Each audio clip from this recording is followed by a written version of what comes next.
హరి ఓం. ప్రియపుత్రి పుత్రులారా, నీతి శాస్త్రం నుండి మరో శ్లోకాన్ని దాని విశ్లేషణతో మీతో పంచుకోవాలనుకుంటున్నానండి.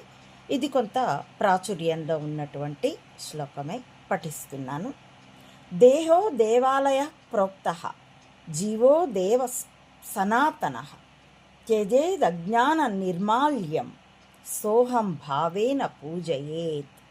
దేహో దేవాలయ ప్రోక్త, ఈ దేహమే నవరంధ్రాలతో కూడిన దేహమే, రక్తమాంసాలతో కూడిన దేహమే, సప్తధాతువులతో నిర్మింపబడినటువంటి దేహమే. ఈ దేహమే దేవాలయ ప్రోక్త. దేవుడు ఉండే చోటు, ఆలయం అంటే ఉండే చోటు, దేవుడు ఉండే చోటుగా ప్రోక్త చెప్పబడుతూ ఉంది. అలాగే జీవో దేవ సనాతన, జీవో దేవ సనాతన. జీవుడు ఇప్పుడు కొత్తగా పుట్టినవాడు కాదు, రేపొద్దున్నే చచ్చేవాడు కాదు. ఇతడు సనాతనుడైనటువంటి దేవుడు. కాబట్టి ఆ జీవుడు నెలకొని ఉన్నటువంటి ఈ దేహం దేవాలయం.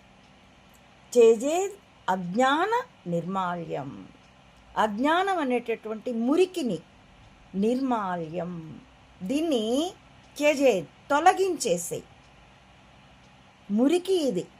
కాబట్టి అజ్ఞాన నిర్మాల్యం, దాన్ని తొలగించేసేయి. ఎందుకంటే వాడేసిన దాన్ని ఇప్పుడు దేవుడికి ఈవేళ పూజ చేస్తాం, రేపు వద్దున ఆ పువ్వులు వాడిపోయి ఉంటాయి, వాటిని కూడా తొలగించేప్పుడు నిర్మాల్యం అనే అంటారు. నిర్మూలించవలసినటువంటిది అజ్ఞానం అనే దాన్ని నిర్మూలించవలసింది. ఇక సోహం భావేన పూజయేత్. ఎవరైతే ఈశ్వరుడో, ఎవరైతే భగవానుడో, ఆయనను నేనే అన్న భావనతో పూజయేత్. ఈ దేహాన్ని అంతగా పూజించుకో. దేహభ్రాంతి వదిలేయమని ఒకవైపు చెప్పి, దేహాన్ని సోహం భావేన పూజయేత్, ఈ దేహమే దేవాలయం అనుకొని పూజించు అని చెప్తున్నారు. ఎంత గొప్ప ద్వంద్వంలాగా కనిపిస్తుంది, కానీ ద్వంద్వాతీతమైనటువంటిదే.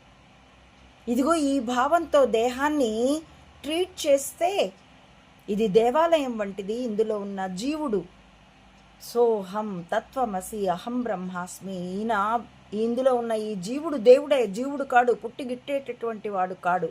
కాబట్టి దేవుడున్న దేవాలయానికి వెళ్ళేటప్పుడు స్నానం చేసి అయినా మళ్ళీ బయట కాళ్ళు కడుక్కొని లోపలికి వెళ్తామే, అలాగే ఈ దేవాలయాన్ని కూడా సోహం భావేన పూజయే